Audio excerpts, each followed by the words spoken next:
Q&A, karena setiap pertanyaan selalu ada jawaban. Dipandu oleh Yohana Margareta.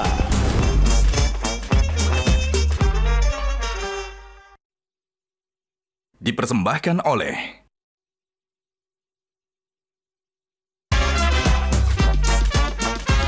panelis kita hari ini. Karena begitu sampai di ijazah, Pak, ini kelihatannya agak lama nih.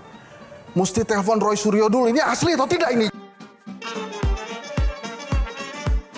Menteri Tenaga Kerja itu muncul pas hari buruh, pas banyak PHK, munculnya itu aja, Pak.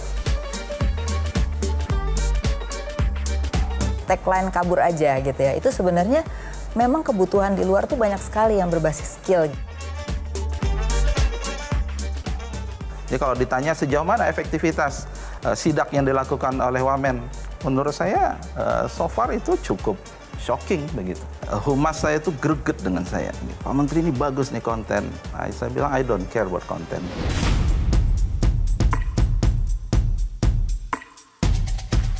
Gajah Duduk dipilih karena keunggulan dalam berinovasi, sehingga melekat di hati masyarakat secara turun-temurun. Perkembangan sarung sedemikian pesatnya, hingga sekarang tidak hanya digunakan pria sebagai outfitnya, tapi juga wanita di segala suasana.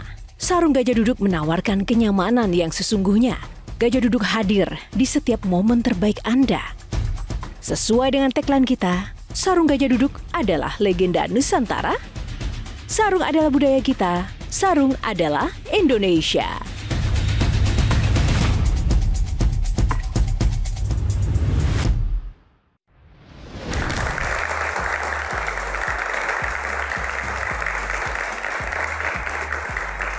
Halo pemirsa, berjumpa lagi bersama saya Yohana Margareta dalam program spesial Metro TV Q&A. Karena setiap pertanyaan selalu ada jawaban. Dan malam ini adalah malam spesial karena kita akan menghadirkan bintang tamu yang tentu saja spesial. Dan tak lupa juga tepuk tangan untuk teman-teman audiens yang sudah ada di studio. Tepuk tangan teman-teman. Terima kasih. Q&A akan menghadirkan seorang Menteri Kabinet Merah Putih sebagai bintang tamu dan bergelar profesor, memiliki riwayat akademis yang mumpuni, mendapatkan gelar sarjana dari Institut Teknologi Bandung, memperoleh gelar dokter dari Virginia Tech, Amerika Serikat, dan didapuk menjadi seorang guru besar dalam bidang ergonomi, rekayasa kerja, dan juga keselamatan kerja. Nah, apakah sudah tahu siapakah dia? Langsung saja kita berikan sambutan yang meriah untuk Profesor Dr. Yasserly, Menteri Ketenagakerjaan Republik Indonesia. Apa kabar Pak? Selamat malam Pak Yasserly. Silakan duduk. Satu kata untuk menggambarkan situasi ketenagakerjaan sekarang apa Pak? Challenging. Challenging. Bagi semua challenging. Bagi saya challenging artinya kita harus kawal ini. Ya, tantangan global, kemudian kondisi industri di Indonesia, ketenagakerjaan, internal birokrasi, dan bagi teman-teman pencari kerja juga harus challenging karena tuntutan itu akan semakin berat, kompetisi semakin tinggi, mereka harus lebih punya kompetensi yang lebih baik, punya growth mindset. Gitu ya, dan ya challenging for everybody. Ya, Pak, tapi lebih personal, saya pengen tahu ya perasaan Bapak sebagai seorang menteri itu suasana kebatinannya seperti apa sih Pak ketika melihat angka pengangguran meningkat, PHK di mana-mana, lapangan pekerjaan menyempit, banyak orang kabur ke luar negeri tapi kemudian malah terjebak dalam perdagangan orang karena saking minimnya pekerjaan di Indonesia. Nah, ini gimana Pak? Perasaan Bapak waktu melihat fenomena sekarang tuh? Ya, itu apa, Pak? Ya, itu jadi dorongan. Ya, tidak semuanya benar juga, Mbak Johanna. Ya, mungkin nanti kita bisa elaborasi bersama. Nah, disinilah juga saya melihat, kita harus memberikan informasi yang lebih utuh kepada masyarakat bahwa pemerintah itu melakukan sesuatu, dan kita juga harus menyadarkan masyarakat bahwa mereka juga harus mempersiapkan diri lebih baik. Kita juga mendorong industri untuk lebih maju, gitu ya. Kan menjadi guru besar dan juga akademisi kan lebih tenang ya hidupnya. Ketika menjadi menteri itu dengan segudang permasalahan sempat merasa kaget, waduh, atau ingin mundur atau mungkin sempat ingin menyerah gitu, pernah nggak Pak terbesit itu Pak? Kaget pasti. Merasa kemudian suatu ketika, aduh, ya bahasanya seandainya saya bisa melakukan lebih banyak lagi misalnya begitu ya. Seandainya kemudian kita bisa merangkul teman-teman gitu ya, apakah itu serikat pekerja, industri gitu ya, kemudian perguruan tinggi, pemerintah daerah, ya itu yang kemudian menjadi tantangan gitu Tantangan ya. Tantangan. Nah, dulu ada sebuah episode Q&A Pak. Kami menghadirkan Wamenaker, Bang Ebenezer begitu, ya kan, Bang Ebenezer. Karena selalu viral ya di setiap pergerakan Bang Ebenezer. Ada satu panelis yang kemudian bertanya kepada beliau, Pak Menteri kemana? Kok yang muncul ke lapangan selalu Wamenakernya? Nah, saya pengen tanggapan dari Bapak juga. Tapi kita lihat dulu cuplikan yang satu ini. Siap. Menteri, ya kenapa sih lu yang mesti harus turun ke sana kemari, kemudian ngejawabin semua soal? Tugas kita di sana kan kita punya peran dan tugas masing-masing. Pak Menteri ini kan, Menteri saya ini kan banyak kelebihan ya, sedikit kekurangan. Pak Menteri saya ini punya kemampuan secara konseptual ya, jadi dia perannya selain bicara tentang konsep, kemudian saya bicara tentang lapangannya. Artinya ya kita dan Pak Menteri saya ini saling mengisi aja. Nah, gimana Pak menanggapinya? Karena yang sering muncul tuh kadang malah wamennya. Ya nggak masalah karena memang begitu gitu ya. Secara kasar memang saya melihat saya harus lebih banyak untuk kemudian membangun sinergi dan kolaborasi. Nggak takut kalah pamor Pak? Tidak ya.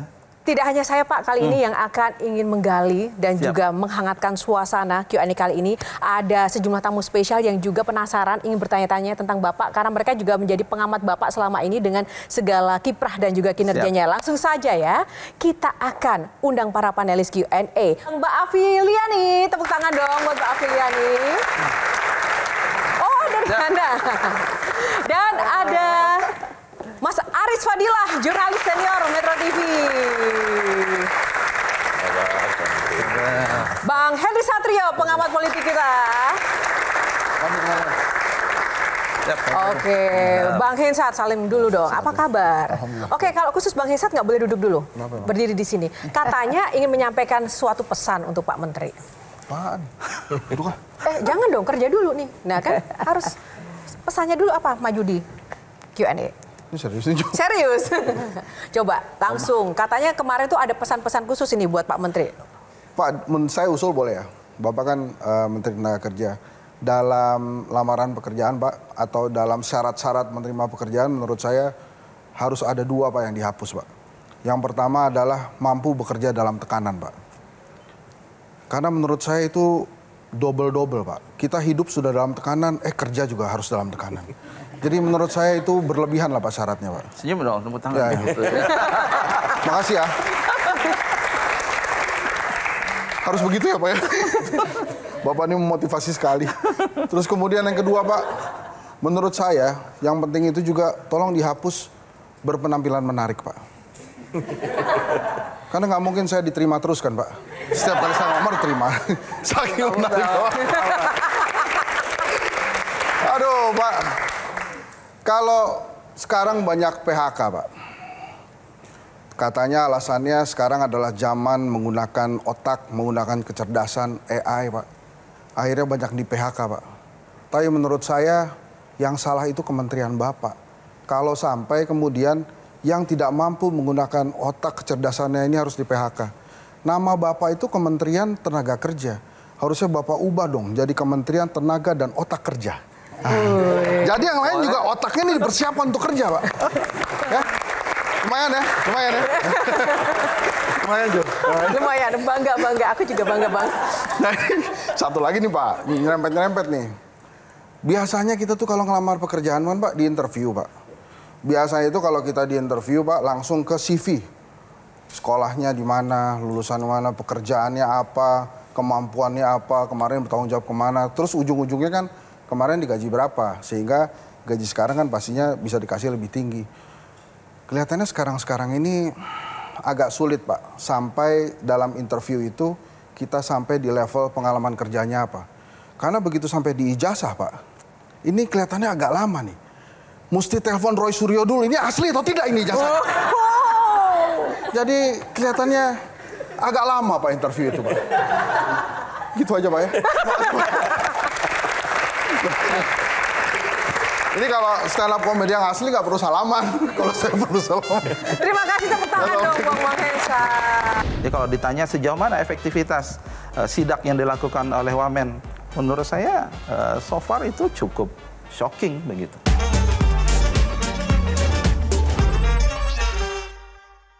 Dipersembahkan oleh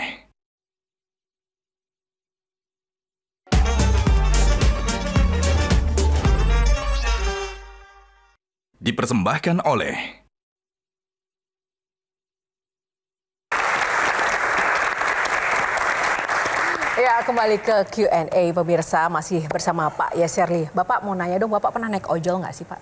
Waduh, sering sebelum jadi menteri. Setelah jadi menteri nggak pernah? Kenapa Pak? Maunya sih tetap bisa, tapi tidak boleh sama protokol. Apa pendapat Bapak tentang kemarin beberapa waktu yang lalu ya, demo ojol itu Pak?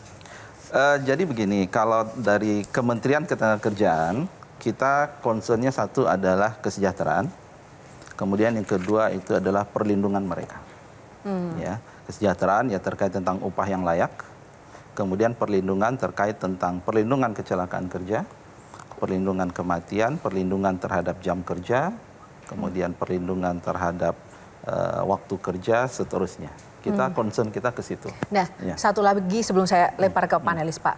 60% penduduk kita ini mayoritas itu kerjanya di ruang informal dan 40% di formal. Artinya di sini ruang informal termasuk ojol di dalamnya itu kan sangat besar. Artinya benar-benar sangat dibutuhkan. Nah, keberpihakan pemerintah ini seperti apa agar ruang formal ini jauh lebih besar, Pak? Pertanyaannya kan sebenarnya seperti itu. Karena kalau ruang informal lebih besar artinya kesejahteraan yang tadi Bapak sebut dan juga kelayakan apapun kan tidak akan terjamin juga. Iya, artinya pemerintah harus hadir. Ya, harus hadir memastikan bahwa mereka itu memiliki peluang untuk bisa shifting dari informal ke formal. Bagaimana caranya? Yang pertama kompetensi. Makanya kita punya balai latihan kerja 300 sekian se-Indonesia. Dan kita harus buka akses yang luas buat mereka untuk meningkatkan skill. Kemudian yang kedua termasuk skill wirausaha. Ya, wirausaha itu kita membantu mereka untuk bisa tumbuh ya bisnisnya, sehingga kemudian mereka yang tadi isunya saat ini tidak layak, saat ini tidak ada perlindungan, maka kemudian mereka bisa mendapatkannya. Kapan Pak? Kapan? Ini terus kita lakukan. Sedang. Jadi tiap tahun kita selalu melakukan pelatihan, gitu ya. Dan angkanya lumayan besar Mbak Yohana. Ya. Jadi ada 303 balai latihan kerja se-Indonesia yang itu di bawah koordinasi pemerintah pusat dan pemerintah daerah (UPTD). Kita banyak ya kalau Mbak Yohana formalnya memang sudah siap untuk itu Pak. Industri tumbuh gitu ya. Selain tadi Mbak Yohana bicara tentang PHK, industri tumbuh. Mungkin pertanyaan adalah link and match antara pendidikan dengan ketenagakerjaan. Jadi seringkali tidak terjadi link and match karena pendidikan sendiri, kemudian ketenagakerjaan sendiri. Nah, bagaimana ke depan agar orang itu tahu saya harus sekolah apa supaya kesempatan kerjanya itu memang ke depan ada. Nah, ini tidak terjadi. Banyak misalnya insinyur menjadi ekonom misalnya. Nah, ini kan artinya bahwa ke depan itu harus ada link and match. Nah, sejauh mana Bapak melihat link and match ini? Link and match-nya sebenarnya pendidikan dengan industri kalau saya melihat ya, karena saya dosen. Ya, ketika kita merancang kurikulum kan kita bertanya ini relevan nggak dengan industri begitu ya. Nah, ketika kami melihat bahwa ada gap, ada mismatch, maka kemudian kami berusaha untuk lebih proaktif hadir gitu ya. Apa yang bisa kita lakukan? Pertama kita berikan employment outlook ke depan seperti apa, industry outlook seperti apa gitu ya. Dan kita berharap ya memang kami harus lebih proaktif bagaimana misalnya di institusi pendidikan Bu Afi ya, di situ ada inkubator, kemudian mereka juga punya pusat-pusat center of excellence industri ya. Jadi sebenarnya gap itu adalah tidak hanya perguruan tinggi tapi SMK dengan industri sebenarnya. Disinilah kami harus bisa kemudian membuat sebuah bridging gitu ya. Bridging dari institusi pendidikan ke sini dan bridging dari industri juga kemudian harus bisa somewhat ini harus hadir ke institusi pendidikan. Itulah PR kita, Bu Afi, sebenarnya. Bicara tadi soal informal, silakan Mas Aris. Ya, kalau aku kembali ke ojol tadi, Pak. Ini kan ojol ini kan ada kebutuhan akan angkutan, terus ada ojek yang tadinya biasa gitu ya. Terus hadir teknologi di tengah-tengahnya untuk menjembatani itu sehingga itu lebih mudah. Tapi kan terus tuntutannya adalah ini kan sebagai mitra jatuhnya ya Pak ya, mitra. Nah, terus tuntutannya seperti tuntutan kepada orang yang memberi pekerja. Padahal kan tidak seperti itu sebenarnya. Nah, yang terjadi itu adalah bahwa teknologi ini aturan tidak bisa mengejar kemajuan teknologi ini. Nah, bagaimana peran Bapak, Kementerian Bapak untuk supaya ini tidak hanya terjadi di sini ya, bahwa peraturan itu tidak mampu mengejar kemajuan teknologi. Jadi seperti apa, Pak? Iya, tadi benar bahwa kasus ojol ini tidak hanya di Indonesia, itu satu. Yang kedua, yang kami cita-citakan itu, bahasa kami itu adalah hubungan industrial yang harmonis. Kita bahasakan hubungan industrial Pancasila. Desain kita sebelum kita berbicara ini apakah mitra atau pekerja, which is itu juga ya harus kita kaji dengan seksama. Kemarin kita menginisiate yang namanya bonus hari raya. Semangatnya sebenarnya semangat hubungan industrial sebenarnya. Ya, saya sampaikan ke teman-teman pengemudi dan kurir online, mohon difahami ini inisiatif, gitu ya. Jangan disalahpahami kemudian mereka nuntut awalnya THR yang kemudian jelas secara regulasi itu tidak ada payungnya, begitu ya. Tapi yang saya inginkan wujud tahun ini kalau kemudian ada sebuah kepedulian, kebersamaan, rasanya ini yang kita perlukan, Mas. Nah, jadi kalau alhamdulillah boleh saya katakan terlepas kemarin ya ada yang terima berapa dan seterusnya, tapi saya melihat message kami sampai kepada para aplikator. Pak, tentang ojol ini kan sebetulnya juga menurut saya sih miris ya, karena akhirnya ojol ini jadi karir yang safety net gitu. Kalau nggak bisa kerja di mana-mana, ya udah akhirnya ojol aja. Dan itu memang kenyataan, Pak. Saya juga punya saudara yang memilih resign, walaupun saya udah kasih tahu nggak apa-apa. Kerjaan, tapi punya kerja capek, itu lebih baik daripada lo capek cari kerja gitu. Tapi nggak tahu ya, kadang-kadang kan orang karyawan itu, enggak lah, gue bisa lebih hidup dibandingkan hanya cuma di sini. Ini kantor toksik banget gitu ya bahasanya kan. Toksik banget, akhirnya dia keluar dan akhirnya nggak bisa apa-apa kan. Akhirnya memutuskan untuk taksi online. Saya udah bilang sama dia, kalau taksi online ini adalah pekerjaan yang luar biasa, semua orang akan jadi taksi online. Ini pasti capek banget.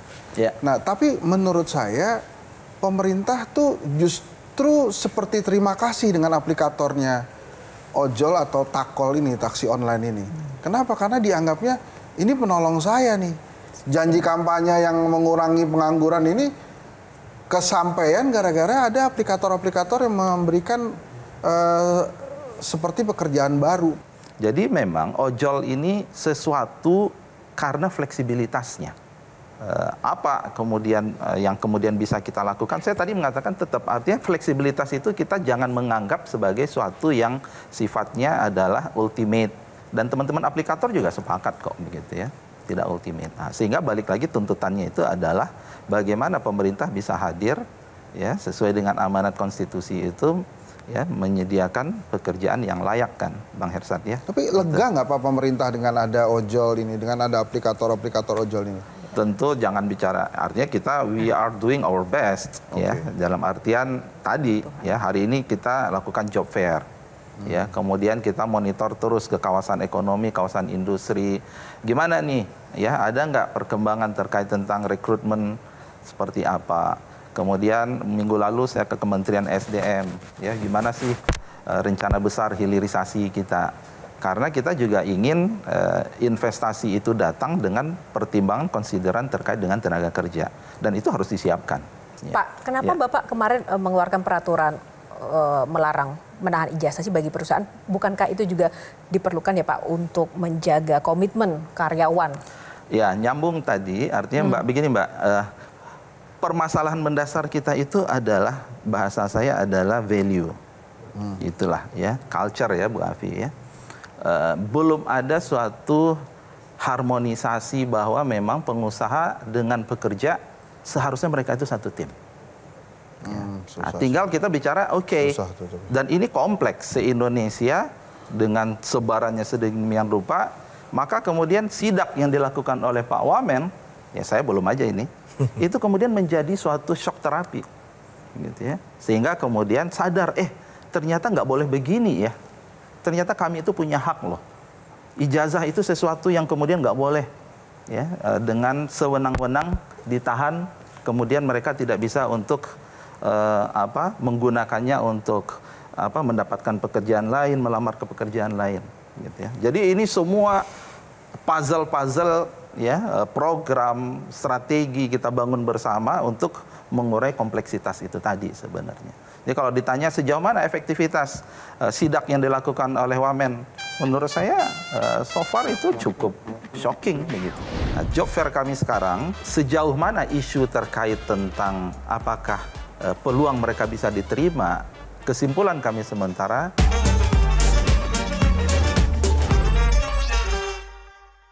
dipersembahkan oleh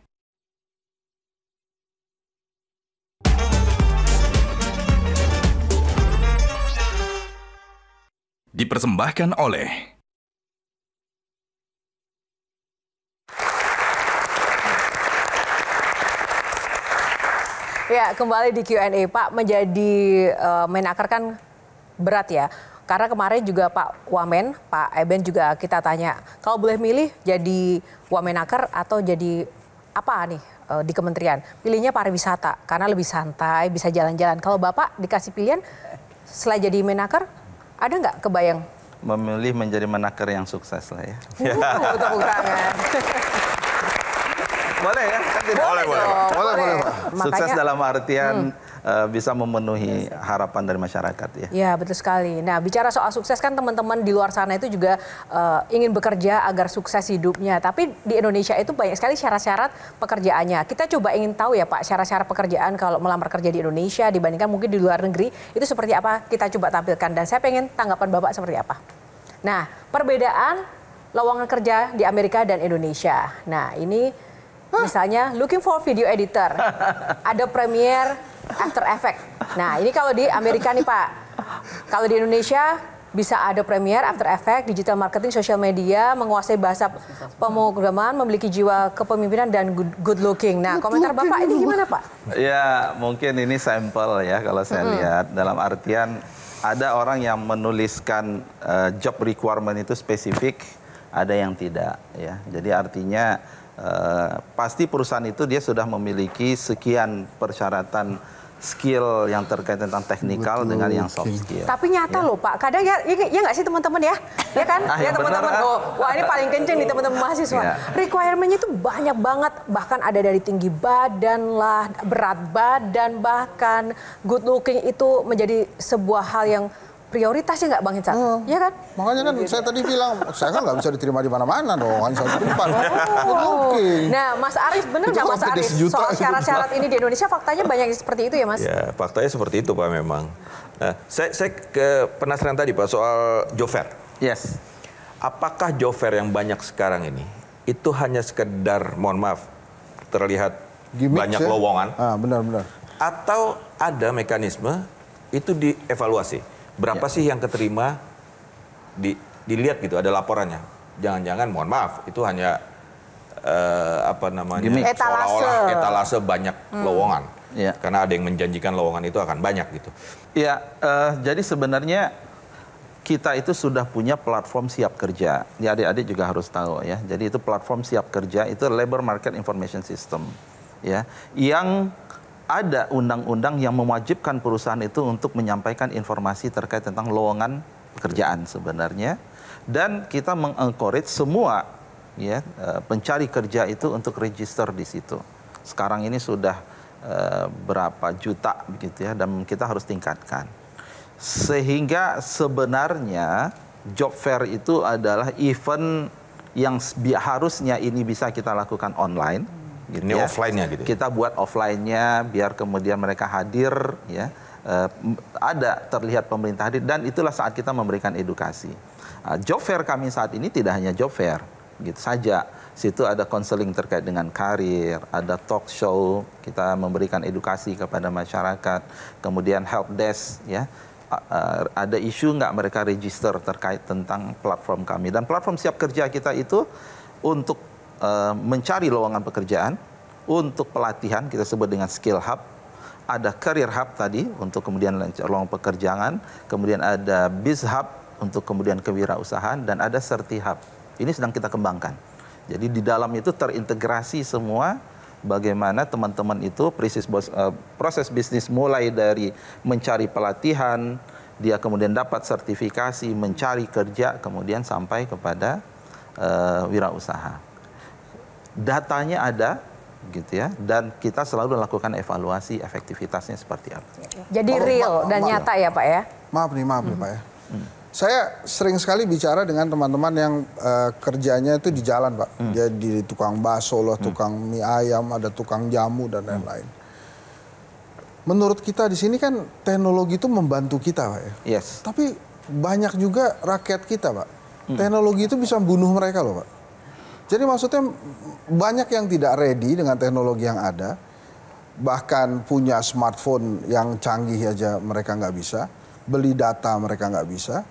Akhirnya mereka harus terpuruk ya menunggu pekerjaan kasar lagi gitu. Yeah. Jadi yang Bapak bilang itu kan keren-keren tuh. Semuanya teknologi. Tapi nggak semuanya Pak bisa mengakses itu. So artinya seberapa banyak orang yang kemudian memang bisa mengakses itu dan akhirnya bisa memecahkan program atau permasalahan tenaga kerja kita gitu. Ya. Esensinya kenapa sesekali kita perlu lakukan dia secara offline. Ya, jadi mereka hadir. Ya, dan memang kita temukan, saya setuju itu. Ya, tidak mudah mereka untuk register, kemudian belum lagi fear of ini data saya secure nggak begitu ya. Kami sadar itu. Dan satu hal juga, job fair kami sekarang, kita membuka sekian ratus lowongan untuk disabilitas. Sejauh mana isu terkait tentang apakah peluang mereka bisa diterima, kesimpulan kami sementara yang tadi Bu Afi sampaikan. Lowongan itu ada, tapi ternyata tidak sesuai dengan kualifikasi yang diharapkan. Jadi isu kita adalah kompetensi. Menarik Pak, ada dua hal yang saya juga ingin tanyakan gitu ya. Yang pertama adalah terkait dengan ketenaga kerjaan yang terkait dengan transfer knowledge nih Pak. Terutama di pertambangan. Kalau kita lihat sekarang kan banyak dari China gitu. Nah mungkin kalau dulu tuh kita wajib ada transfer knowledge selama berapa tahun. Jadi tenaga kerja kita tuh di tandem kemudian nanti menggantikan. Nah ini sejauh mana mungkin juga perlu diatur kembali ya.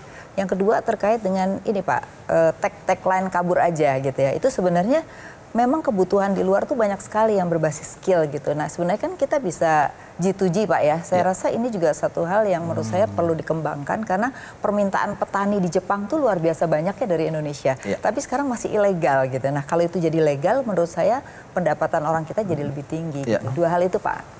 Ya, yang kedua dulu Bu Afi. Jadi saya sampaikan ketika respon kabur aja, saya katakan ini opportunity.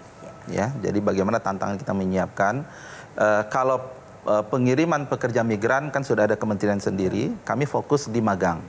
Dan alhamdulillah tahun lalu itu total kita mengirim magang dalam konteksnya itu lulusan SMK yang kita latih ke Jepang itu sampai hampir 40.000.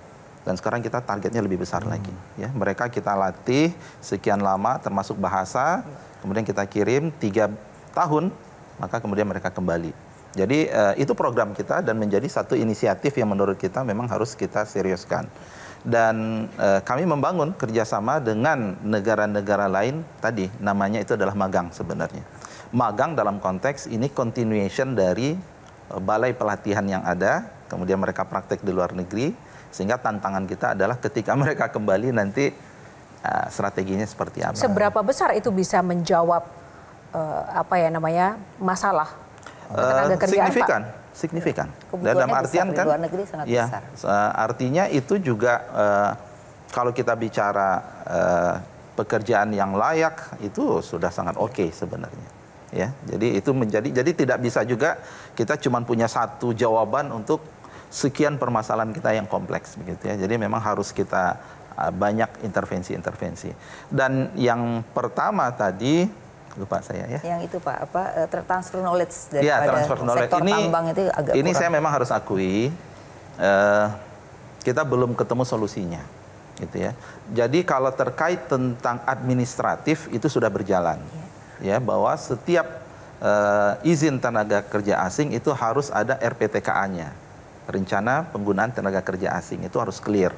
Ya ada dokumen yang mereka harus tunjukkan, kemudian harus ada tadi persyaratan transfer of knowledge-nya dan hanya untuk jabatan tertentu.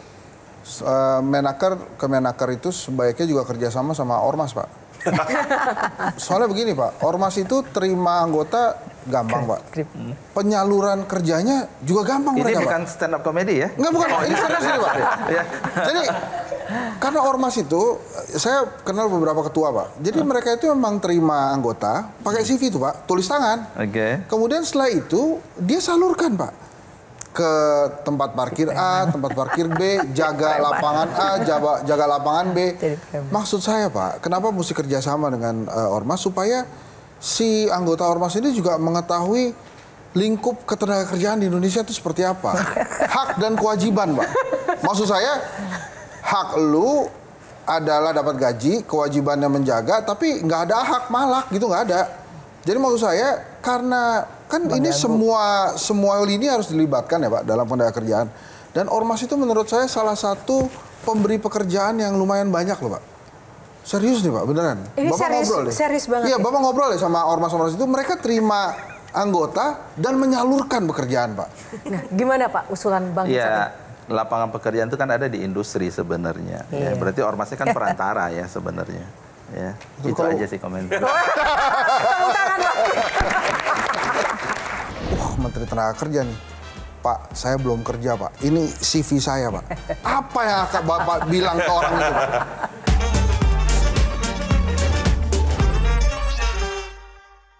Dipersembahkan oleh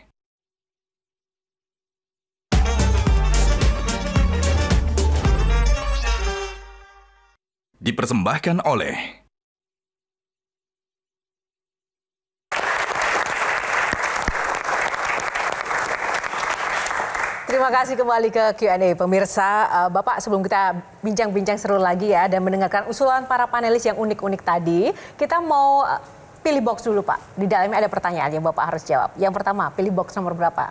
Pilihannya 1 sampai? Ada 9 box, Bapak pilih nomor berapa? Yang pertama, box pertama. Nomor 3. Nomor 3, kita buka box nomor 3. Profesi, jawab singkat Pak. Sebutkan 3 profesi yang bikin cepat kaya dan berikan alasannya. Pengusaha. Pengusaha, kenapa Pak? Ya, pengusaha lah yang kemudian bisa muter uang, ya, kemudian dia bisa mencari keuntungan. Pengacara, kalau di Amerika pengacara kaya. Kenapa Pak kalau pengacara di Indonesia? Artinya itu suatu profesi yang dijual itu adalah expertise. Yang ketiga? Yang ketiga artis. Bisa dokter, bisa ya sekarang IT ya. Oh, saya kira Bapak mau jawab politisi. Kalau politisi cepat kaya nggak Pak? Tergantung. Bapak politisi bukan Pak? Saya bukan. Oh, bukan. Ya, saya lebih kepada teknokrat ya. Mas, sekarang box kedua nomor berapa Pak? Nomor 5 coba. Oke, box nomor 5.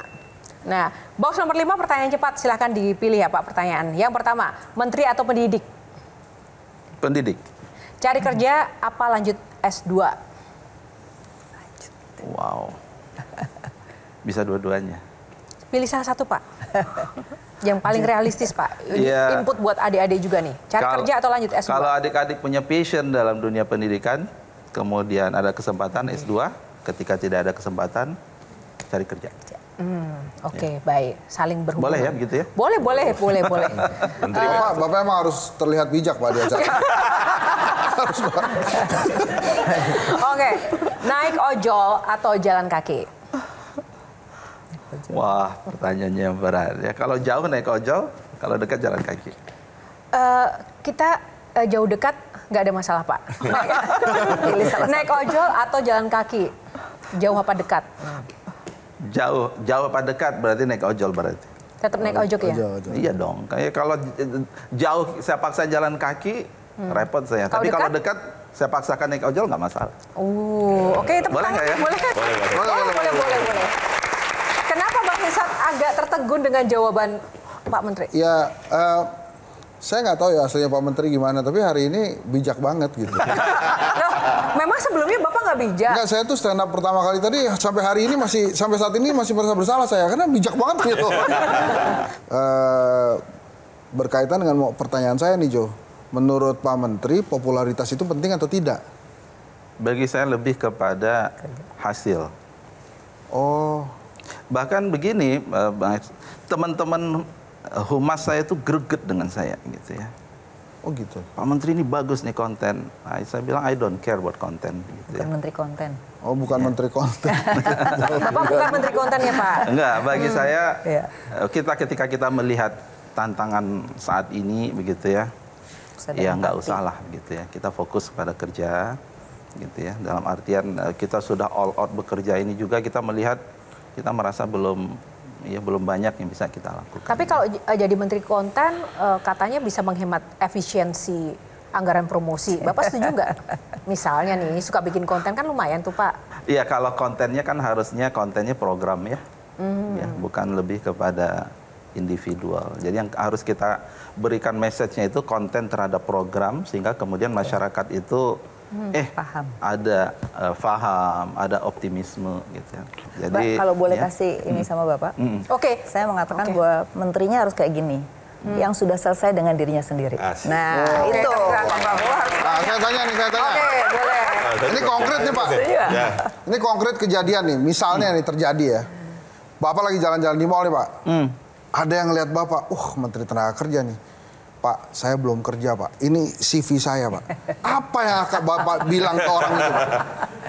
Ini CV saya nih Pak, saya belum kerja Pak. Pak tolong bantu saya lah Pak. Kan Bapak Menteri Tenaga Kerja. Nah apa yang akan dikatakan ke orang itu Pak? Konkret ya? Ya saya akan Pak. lihat CV-nya. Terus? Dan kalau saya lihat ini anaknya bagus, saya akan ambil. Itu diambil mau dikasih kerjaan di mana Pak? Di Kemenaker? Kalau dia bagus, saya akan promosikan kemanapun saya minta. Yang dilihat dari CV pertama kali apa sih Pak? Yang pertama tentu portofolio. Dia sudah ya kerja di mana. Yang kedua sertifikat kompetensi yang memang itu diakui. Baru kemudian kita kaitkan dia tambahannya dia kemudian lulusan mana dan seterusnya. Itu gambaran ya, dan mereview CV itu Bu Afi tahu ya, kita cuma perlu waktu setengah menit untuk melihat ini bagus ini tidak. Jadi pengalaman kerja dibandingkan pendidikan itu lebih penting pengalaman kerja. Bahasa saya bukan pengalaman kerja, portofolio. Portofolio itu organisasi segala macam ya. Organisasi segala macam. Portofolio bisa organisasi, Pak, sesuatu yang sudah dia lakukan dan seterusnya. Saya pengen tahu apa pesan Pak Prabowo ketika menunjuk Bapak jadi menteri. Karena begini Pak. Sepanjang saya tahu Menteri Tenaga Kerja itu muncul pas hari buruh, pas banyak PHK, munculnya itu aja Pak. Padahal dengan tadi sederet pendidikan Bapak, pengalaman, profesor, kalau nggak salah Bapak ahli produktivitas. Nah, masa sih munculnya cuman kalau ada PHK doang atau kalau hari buruh, kan harusnya ada demo buruh baru muncul. Karena masalah di Indonesia itu kan soal produktivitas rendah sekali kalau nggak salah. Setahu saya bangsa Indonesia rendah sekali produktivitas. Gimana tuh Pak? Iya, effort itu kita lakukan. Ya, jadi kita sedang menyiapkan gerakan produktivitas nasional. Ya, kemarin kita kolaborasi dengan Asian Productivity Organization. Ya, kita ingin buat sertifikasi ahli produktivitas.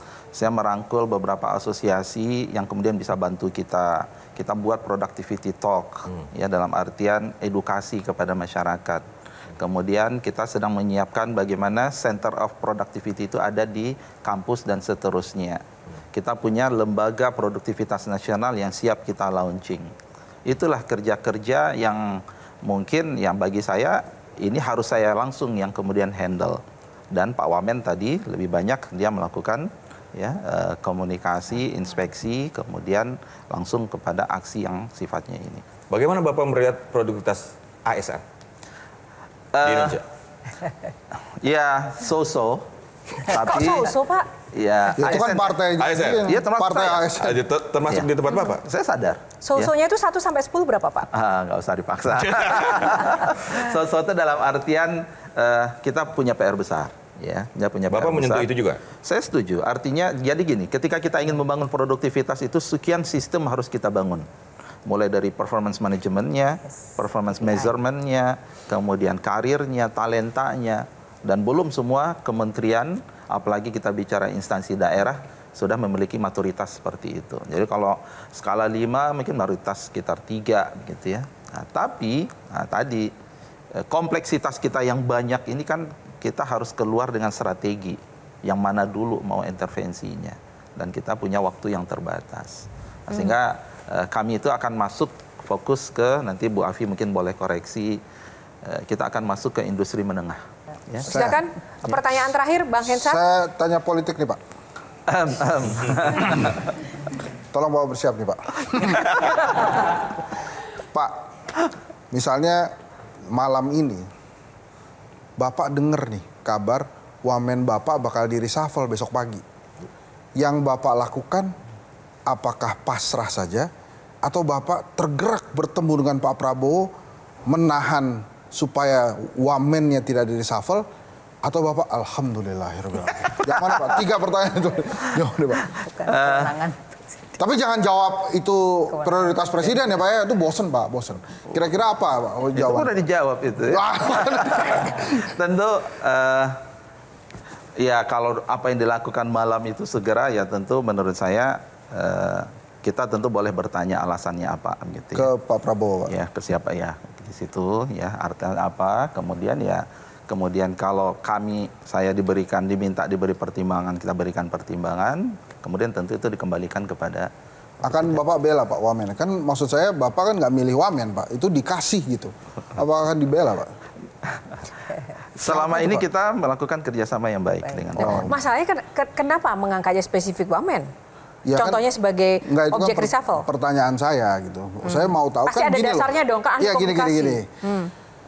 Menteri itu nggak bisa milih wamen. Wamen itu dikasih sama presiden. Bahkan dilantiknya pun sama presiden. Akhirnya menurut saya walaupun namanya wamen, ini sebetulnya menteri juga. Kenapa demikian? Karena sama-sama dipilih presiden, sama-sama dilantik presiden. Lo nggak pilih gua loh, men, gitu. Mau saya mau tahu nih sebetulnya kerjasamanya di dalam nih gimana sih? Kerjasama kita di dalam sangat-sangat kompak. Ya, kompak Bang Hersat bisa tanya. Dalam artian... Saya nggak nuduh Bapak nggak kompak, nggak Pak. Saya cuma... Karena saya katakan, tadi saya orang HR, saya orang ergonomi, saya background saya people centric. Jadi what I'm trying to do itu adalah, oke, saya punya wamen dengan potensinya seperti ini, kita duduk bersama, Pak Wamen di sini ya. Saya punya eselon 1 gitu ya, seperti ini, yang nggak bisa sama.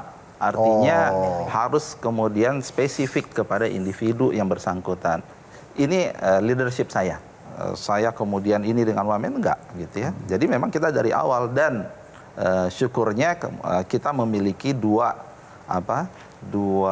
kompetensi yang menurut saya itu bisa melengkapi. Sebenarnya saya masih penasaran Tepuk apa tangan. kata Mas Aris itu. Oke, kenapa?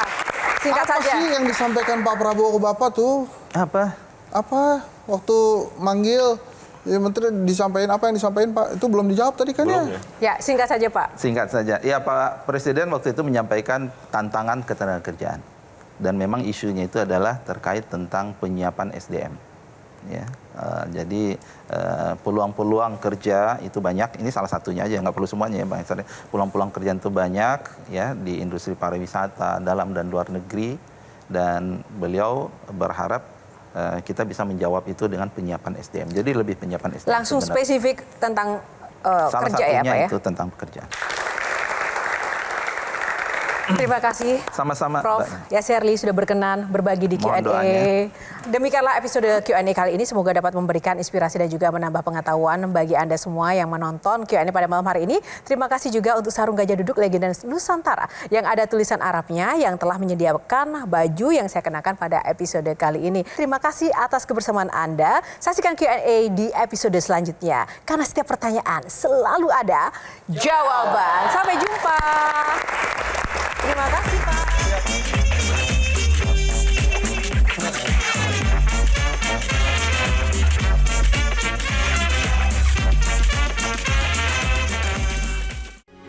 Metro TV.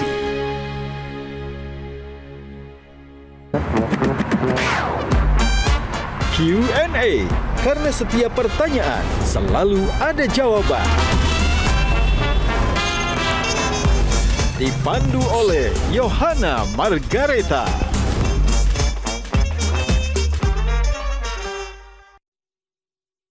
Dipersembahkan oleh Jelajahi cara baru mendapatkan informasi. Download Metro TV Extend sekarang.